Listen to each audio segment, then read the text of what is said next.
This is part one of my 1971 Mach 1 Mustang project. My hopes is to get it to run and drive and hopefully brake. I've already done some work to it, which I'll get into a little bit more later, but right now I'm just gonna kind of go over what her shape is right now. And she's kind of rough around the edges, but that's some damage right there. But nah, she's all right for, I believe, 56,000 miles in the Iowan wilderness. Got a bit of rust coming up on the fenders, which I heard is a kind of common problem on the 71s. It's got some rust back here in the rear lift panels. It's got some bubbling up. I'm not going to poke it, but it's nothing too bad on this side of the fender, and on the other side it's alright. It's been undercoated once or twice, so she's doing pretty snazzy under there. She's had some work done to this fender. From what I hear, what I've been told anyway, is a tree branch fell on it, and I can tell they probably did some work, bondoed it at least, or body filler, came off over time. Got some rust right down in here, not looking too great. Got more back down here. Probably gonna have to replace this whole panel. My grandma kind of cracked into it a little bit there. I already took off the rear bumper, which I'll get into later. Put in a new gas tank in, that's why. But she's got some rust coming up there, and leaf springs were alright, but the air shocks are completely blown out.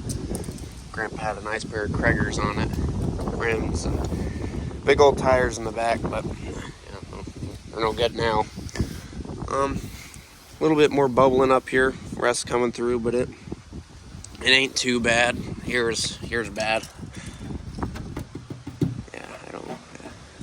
Anything even down there? Dust. The door on this side's got a rust hole in it right back down there, but for the most part, she's doing pretty good on this side for it being the right side. Nothing too much. The glass is in good shape, no scratches. Nothing too bad. Another hole here on the fender. Don't even know what that is. It's just a rough spot. Does have ram air, but yeah, you can't really see in them, but they don't work no more. See if I can get this up with holding my phone here. Come on. There you go. Just got a 351 Cleveland. I gave under here a little bit of a bath a while back because she was pretty dirty. She's got the 1970s version of electronic ignition. Uses lasers instead of points. Got the other half of the box right here. That's not original. Got new battery in it.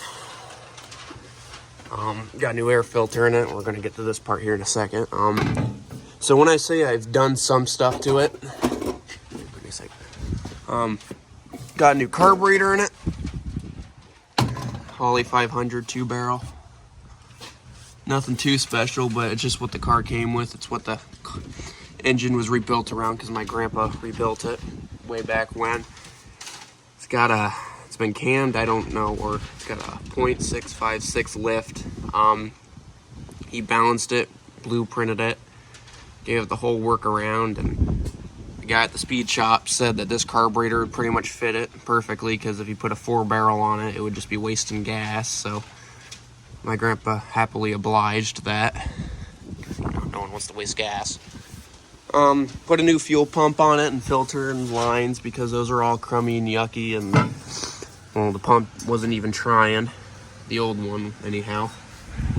Yeah, actually changed the oil in it, put some Marvel Mystery oil in it as a part. And we're going to change that again today because it needs to be changed. We wanted to run it and then change it again to make sure there was nothing that got knocked up and loose floating in the pan. So I got some more oil for that. Anyways, getting into the inside.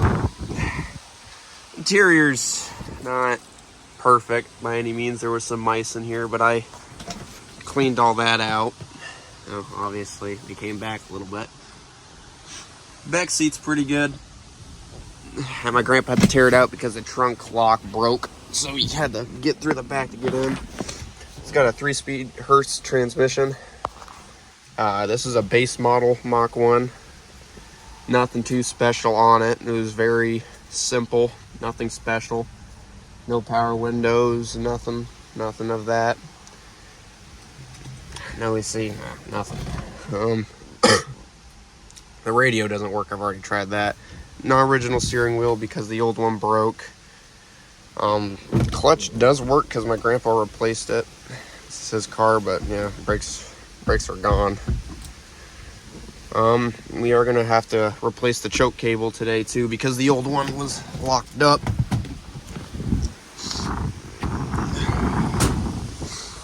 And yeah, back here in the back, get on the ground here, replace the gas tank because that was also all crummy with the brand new one with straps, and you got a new sending unit. She's all good up in here, all nice and tight.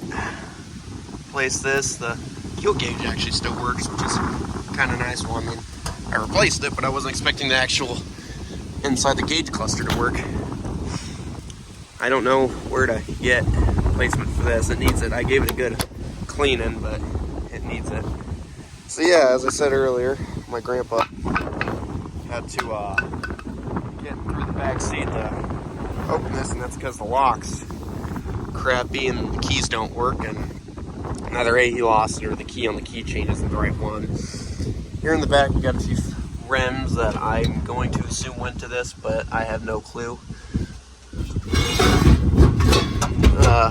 Back's pretty rusted out. This is all gonna have to be replaced. Fender walls and junk are kind of rusty. I mean, either way, I need to replace them, but they ain't too bad all back in here. And the reason why I needed to take off the bumper was so I could actually get to these carriage bolts, because we ended up cutting off the old ones because they weren't budging. So yeah, this just kind of sits there, and with the wind today, it just kind of opens, so that's what the wood was back there holding it down. Put some new tires on it and rims. These were from an old trailer my grandpa had that, well, don't want to tell you the story on the trailer, but it didn't end up working out. So we just took the 10-ply tires, which is high from what I've been told, and yeah, it ain't going to be a smooth ride. Did have air shocks. Yeah, I already told you that it needs to be replaced. I think that's most of everything on that. Over here, my very clean work environment. Got a new frame filter, new oil, Quaker State. I know it's not great, but then again, it's high tolerance Ford with thick oil. I don't think it's really going to care. An Edenbrock choke cable, and this is the only thing I could find at Advanced, because O'Reilly's had the same thing, but for more expensive, obviously, and Advanced tried to sell me a new mounting bracket for $31, which is not okay because the old ones fit fine. Here's the old choke cable. It did end up freeing up a little bit, but yeah, it's all crummy, and yeah, we don't need that in there. From the old carburetor, which is all torn apart and thrown into bits everywhere. I don't know where it's at. The old stud that would hold down the plate, well, it don't fit no more. They made the hole smaller than it had to be, so I had to go to Tyson's and get a new piece of rod, threaded rod, and a bolt in the wing nut to hold it down, because yeah, I guess they just can't keep nothing the same anymore. Later video, I'm gonna have change out the brake cylinders. Got all 4 of them, and I got some brake fluid. It's gonna be a fun dandy time, but we ain't gonna get to that until we get this moved into the shop, because this ain't a very big area to work in. So I suppose let's get started. So I have my phone sitting on a really crappy tripod that's not made for iPhone, so if it falls down, I'm sorry. But so what I am going to do first is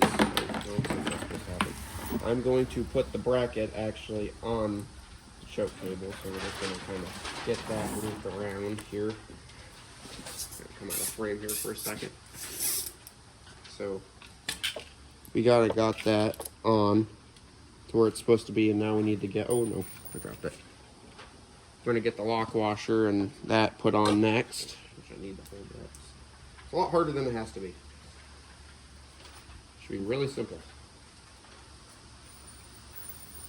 Kind of push that up through there. Alrighty. So I got that kind of on. You guys didn't really need to see that. It's not required. So we're just gonna kind of screw that on.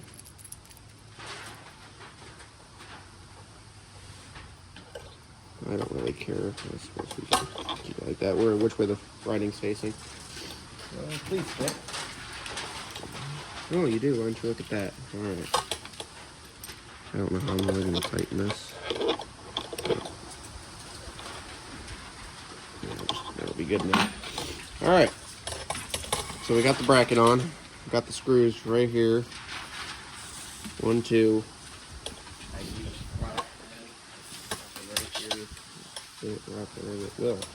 Alright, well, we'll go into the car now. Alright, I'm on my knees right now. I'm going to kind of show you where it is. I fished through the choke cable, through the firewall on the other side, so you guys can kind of see it. Don't have a light, but you guys see that hole right up there. Yeah, you just bring that down through here. Now I need to do it the opposite way, but yeah, I'll go do that real quick. Alright, so I got it fished through the firewall way too hard. See, I got it pulled out through there, that little hole right in there. I'm going to get it mounted inside first before I connect it. That way it's just done. Kind of show you guys how to do that. I mean, it's very simple for my instance anyway. Just got 2 holes and 2 holes and 2 screws. It's pretty easy. So when trying to install the cable bracket, the plastic decided to break, so I just attached it to a screw for the plastic, and then I drilled a new hole. So it's pretty solid now. So I'll get back to you when I get that in. All right. So basic idea is you got to open this clamp right here with a flathead and open it. You got to fish this line into it, the very end of it. Then this screw should have a hole in it somewhere, or not even that, it should just pull out. Then you'll just stick this in there through it, and then you'll just screw it down tight, and then obviously there might be a little bit of adjustment you got to do, but it shouldn't be that hard. So I shortened the choke cable because it was a little long, really long, so got that shortened up. Got it refed through. You guys saw that the plastic on the bracket for the dash broke, so I moved it to a more secure position. So it's finally ready to be done now. Anyway, so you're gonna just string this through here. That's all we gotta do, really. And then just string this through here. And just, there you go, right there. I would just do it like right there. I'll probably cut off the excess when I need to. Not at the moment, because I still don't know if I do need any extra. Go ahead and tighten this down right here. Don't want to crush the line, but you want to make sure it doesn't move. Gotta find a happy medium. Yep, that ain't good. Alright, so already have there. Pliers, or needle nose, pull that tight, and then I need to tighten this right here. That'll clamp on the line if I can get it on there. Oh my god.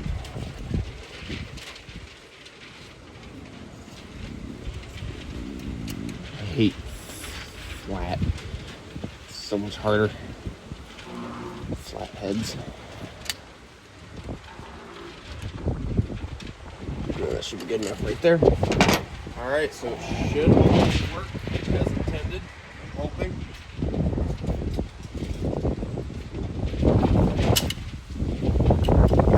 There we go, yeah.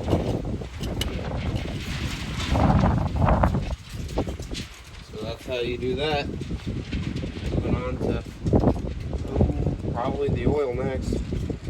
Or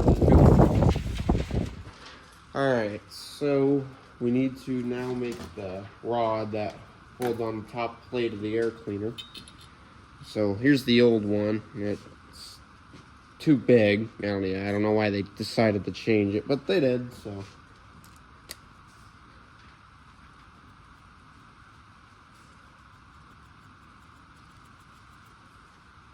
We're just gonna mark it, make a length, and I'm just gonna cut it a little extra with bolt cutters if I can. Sit right here.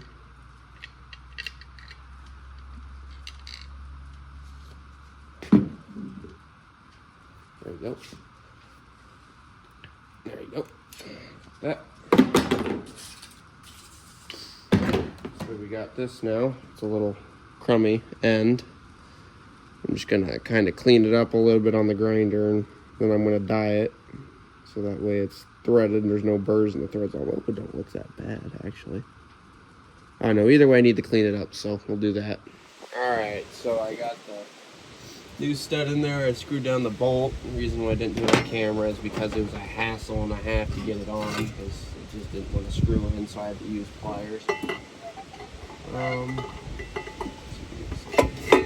There you are. It's a little longer, but I don't care. This ain't the finished product anyways. This is just to get it to run.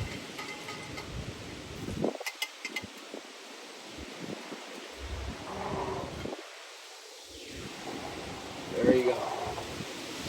Alright, so that's on. Choke's on, so it can start now, but I'm going to wait because I got to change the oil next. And after that, well, we don't today, hopefully. I can't think of anything else. So yeah.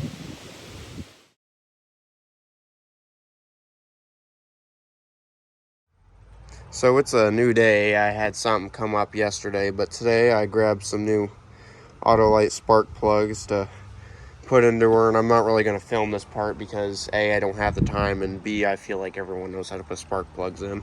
Sorry if you don't, but I'm just going to do that real quick. So I got these out. I've already had these out before, but they're all doused in gasoline, so they smell like gasoline too, so I don't think any of these are really even sparking in the first place. So I'm going to assume we have more than just a spark plug issue. I mean, maybe, but I think we're going to have to take a look at this all right here. It's going to be hard. I mean, on this line right here, it's completely chewed through. So I suppose ignition would be the next thing to look at. I don't think I'd be going too far out on a limb to look at that anyhow. Alright, so I got some new plugs in there. I already started it just to make sure it even did start before I started recording. Gonna give it just a little bit of choke there, not too much.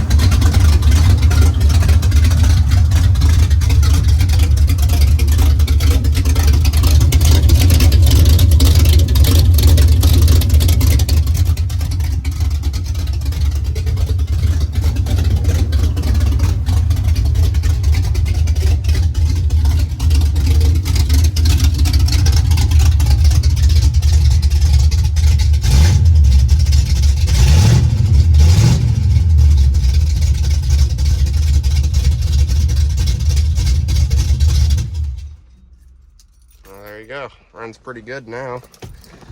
The ignition system still needs to be looked at. It's kind of crummy, probably needs a good overhaul, but for the most part, yeah, see that wire's kind of crummy. Over here too, it's really bad. But yeah, for the most part, she runs like a treat, so hopefully next time we'll get working on the brakes or maybe the coolant system. See ya.